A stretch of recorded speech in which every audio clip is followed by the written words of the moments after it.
Vivencias.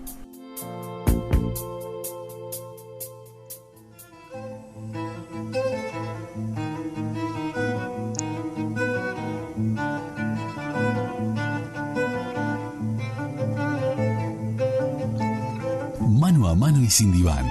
La columna de Jorge Schneiderman en Vivencias. Y le damos la bienvenida a Jorge Schneiderman. Tuvimos un pequeño problema. Jorge, no te pude escuchar. Te damos la bienvenida. Hoy vamos a hablar cuando el temor y el estrés se apoderan de nosotros y no te pude escuchar. Se nos cortó la comunicación. Muy buenas tardes, Jorge. Muy bienvenido. Bueno, muy buenas tardes, Andrea. Bueno, son avatares de la comunicación. Lo importante es que estamos nuevamente en contacto y bueno, dispuestos a recorrer algunos de los temas que tanto hacen a esta vorágine pandémica, ¿verdad, Andrea? Y fundamentalmente hacer el foco en el miedo, el estrés y la ansiedad, ¿verdad? Que de alguna manera, Jorge, es lo que estamos viviendo producto de las cifras que se manejan día a día, de los datos. Sin ir más lejos, ayer se registraron 2.297 casos nuevos, 63 fallecidos. Estamos manejando números muy altos en esta pandemia y que ya no son números que empezaron a afectarnos a todos, porque de alguna manera o un familiar o un conocido o un amigo, alguien cercano está viviendo esta situación. Sí, es cierto lo que vos decís. Yo creo que hay un montón de factores que están justamente disparando todas estos indicadores del estrés, de la ansiedad y la angustia que tanto nos está atribulando, ¿verdad? Por un lado, fue la hiperinformación, sobre lo cual ya hemos abundado bastante, sí, y acompañada de un trastocamiento de nuestras rutinas y hábitos cotidianos, ¿verdad, Andrea? Y si a eso le sumamos el desgaste generado por la incertidumbre en cuanto a qué nos va a aguardar al otro lado de la pandemia, bueno, tenemos un combo que evidentemente dispara digamos, ese elevado índice de estrés y por supuesto los miedos, ¿no? Generando justamente que el miedo, que es un mecanismo natural, que es un mecanismo que está al servicio de nuestra, digamos, de nuestra autodefensa, bueno, traspasa esos límites y bueno, y se termina convirtiendo en estrés, cuando no en angustia y cuando no, por supuesto, en determinado tipo de patología que nos paraliza, que anestesia nuestra capacidad de acción y reacción ante lo que está sucediendo, ¿verdad? Y ante lo que está sucediendo y producto de esto que estás bien señalando, Jorge, seguramente descansemos mal, nos contracturemos y también no pensemos con claridad y comencemos a ser, como bien tú decís, producto de esos miedos, rehenes de nuestros miedos, rehenes de nuestras angustias y de esa incertidumbre que día a día es como, a mí me da la sensación como si fuera una gotera, ¿viste? Que va cayendo lentamente y va siendo como una mella, y creo que es eso lo que está, al menos es lo que yo siento, no sé, tú corregime No, es cierto, vos sabés que un poco la imagen o la representación que vos, digamos, acabas de esbozar justamente es eso, ¿no? Apunta a esa suerte como de instilación, gotita a gotita, que va desgastando hasta que rebasa, digamos, el recipiente, ¿no? Y para todos es sabido, Andrea, que una sensible alteración, podríamos decir, de nuestro modelo básico de existencia y un apartamiento de nuestros estándares convivenciales habituales suele aparejar una sensación de disconfort y desasosiego.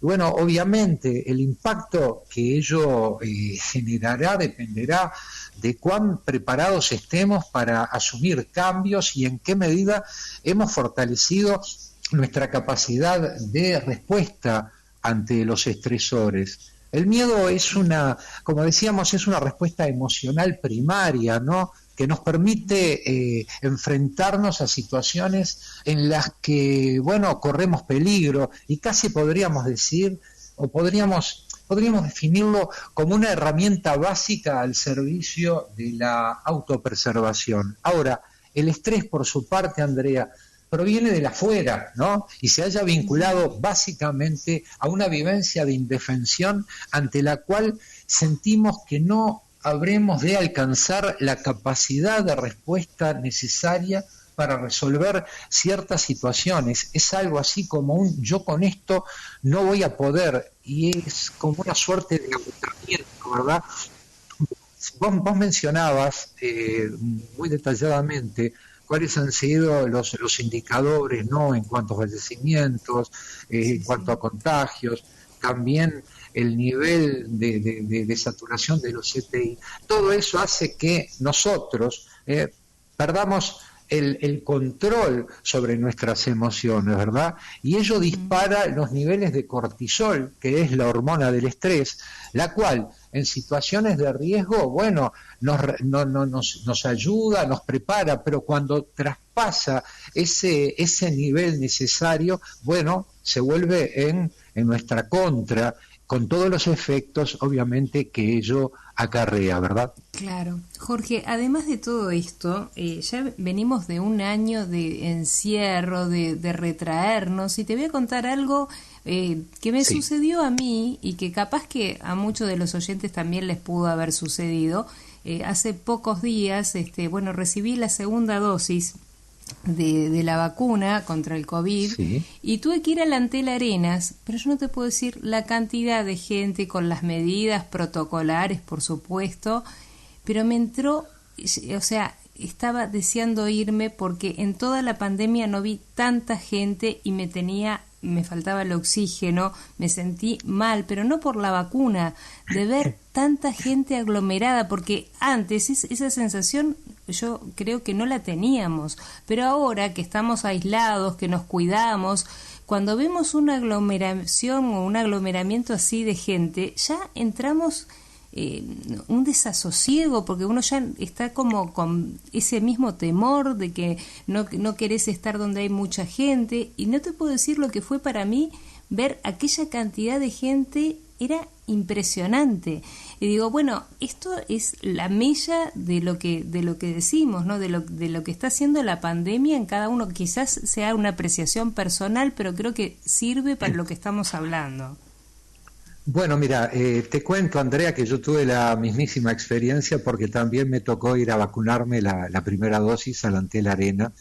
Cuando llegué y vi una fila de más o menos 70 metros y en paralelo otra más que era para media hora después, ahí se me vino encima todo el tema del protocolo, ¿no? Y cómo hacemos para gestionar esa concentración de gente. Dentro de todo, voy a quebrar una lanza por la amplia mayoría de las personas. Sí. Guardaban la distancia. Esto era al aire libre, ¿no? Yo creo que al aire libre no fue tan problemático. Adentro, fue adentro el estrés. A eso iba, Andrea. El tema fue cuando ingresamos, y un espacio cerrado, obviamente no con la ventilación adecuada, y cuando viste que había que transitar por ese pasillo largo y subir a escalera, y luego los vacunatorios... Y unos pasillos chiquititos donde nos cruzábamos con la gente como si nada. Exactamente, ahí evidentemente yo empecé a percibir la angustia de mucha gente, sobre todo gente mayor, obviamente, y con todo lo que implica también el sentirse expuestos a una experiencia nueva. ¿Por qué? Porque todos nos hemos vacunado alguna vez, desde niños, para asistir a la escuela, para viajar, pero esto conlleva otras angustias, ¿verdad? La incertidumbre, todo lo que significa el utilizar un medicamento sobre cuya, digamos, acción, en definitiva, su verdadera acción la conoceremos dentro de un tiempo, digamos, dentro de bastante tiempo, ¿no? Pero yo creo que eso, un poco en concomitancia con lo que estamos hablando, genera una gran ansiedad. Y ahí es donde se dispara la ansiedad, porque la ansiedad está ligada a situaciones, digamos, que nos hacen percibir, ¿no?, de manera a veces hasta exacerbada, un peligro y una preocupación frente a eventos futuros, ¿no? Entonces, a diferencia del estrés, sí te puedo decir que la ansiedad puede ser más duradera en el tiempo, ¿no? Por eso yo digo que hay que tratar de apelar a ciertos mecanismos que nos permitan bajar el nivel de ansiedad. El nivel de ansiedad que se genera, Jorge, dentro nuestro... ¿Sí? Te escucho, Andrea. Esto que estás diciendo, ¿no? Esos mecanismos, ¿qué nos sugerís? Porque es interesante esto que planteás. A ver, ¿qué podemos hacer para ayudarnos, para bajar esos niveles de ansiedad, de estrés? Porque creo que todos queremos alguna fórmula o alguna, digamos, herramienta que nos pueda ayudar. Creo que todos los que te estamos escuchando estamos muy atentos a esto, ¿no? Exactamente, yo creo que los paliativos vienen de la mano del hacer, del pensar y del sentir, apartándonos de lo que son los parámetros permanentes, las referencias permanentes que nos impone esta vorágine pandémica, como decíamos hace un rato.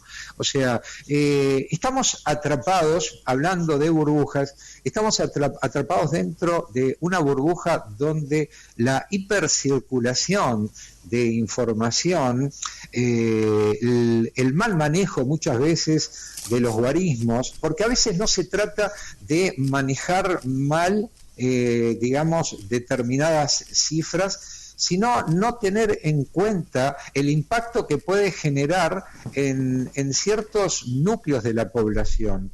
Hay personas que tienen la capacidad y el discernimiento como para que, bueno, que eso pueda verse atenuado mediante la racionalización, mediante un análisis y mediante una mirada crítico-reflexiva. Pero esto no es solamente, bueno, manejaron números más o menos, números que no son exactos. El tema es el efecto que puede tener sobre aquellas personas que están sensibilizadas por distintos factores. La soledad, determinadas patologías y sobre todo trastornos emocionales precedentes a lo que fue la pandemia, al estallido de la pandemia. Hay personas con trastornos de la ansiedad, que la hiperinformación es como un cóctel molotov sobre su capacidad de gestionar toda esta situación de por sí ansiógena, de por sí estresógena y te diría neurotizante, ¿no? Entonces, creo que debemos apartarnos.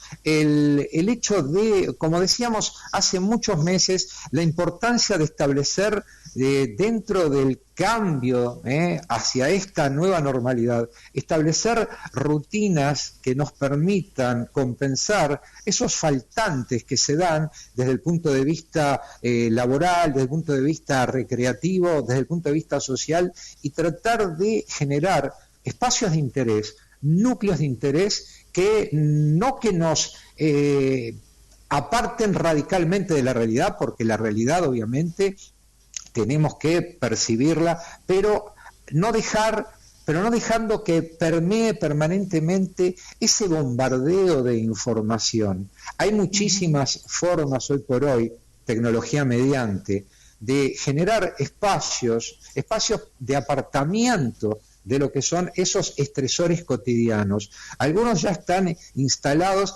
y por supuesto creo que también debemos tomarlo en cuenta no solo los profesionales de la salud, sino aquellas personas que son generadores de opinión dentro del periodismo, la cultura, docentes en los distintos ámbitos, tratar de convocar a la reflexión y replegarnos con respecto a esas actitudes, esas convocatorias que evidentemente distorsionan, tergiversan la realidad.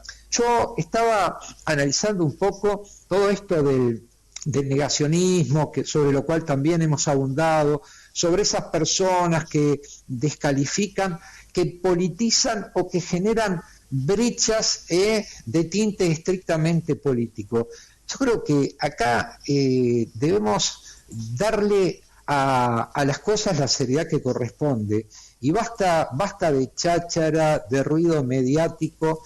Estamos frente a, como dijimos hace, si no me equivoco, un par de columnas, estamos en el final de todo este proceso y nos aguarda ya por julio más o menos el momento en que seguramente habremos de alcanzar la inmunidad de rebaño. Eso sin dudas va a bajar todos los índices.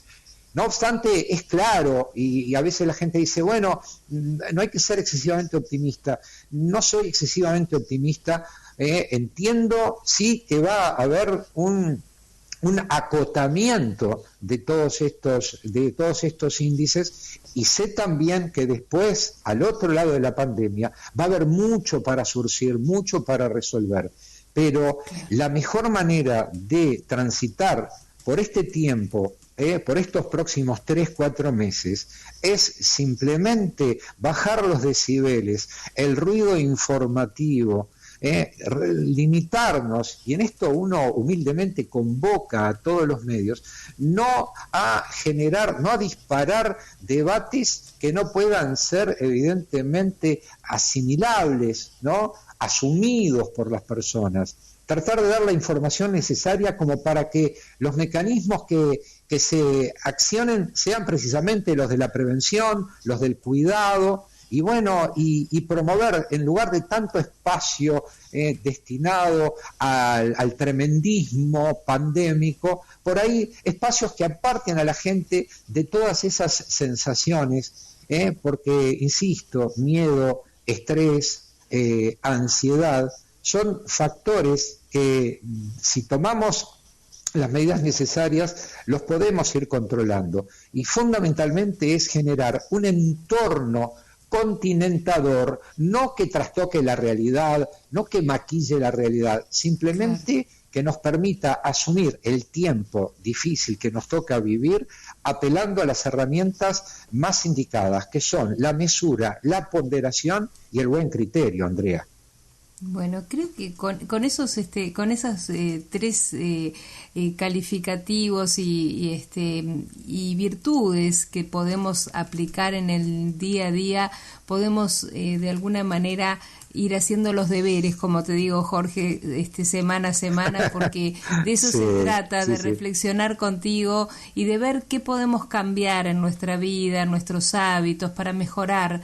Desde esta columna que tú, mano a mano y sin diván, nos propones martes a martes, y que de alguna manera es una propuesta al diálogo con el oyente, una propuesta también para mejorar nuestra vida emocional, nuestros afectos, nuestra calidad de vida. Te agradezco como todos los martes, un placer. Y seguiremos, es un tema que vamos a tener que seguir abordando porque nos queda, como bien decís, mucho tiempo para poder salir adelante. Y bueno, y transitando contigo martes a martes es un placer. Bueno, muchísimas gracias, Andrea. El placer es mío, y desde ya todo mi agradecimiento a vos, al programa, a la audiencia, justamente por poder generar este espacio que simplemente de manera coloquial trata de llevar un poquitito de luz sobre estos temas que tanto nos están acuciando. Así que un abrazo enorme para vos, para la gente de la radio y para la audiencia, como siempre. Muchas gracias, Jorge. Gracias, y nos reencontramos el próximo martes. Hacemos la última pausa y continuamos. Vivencias.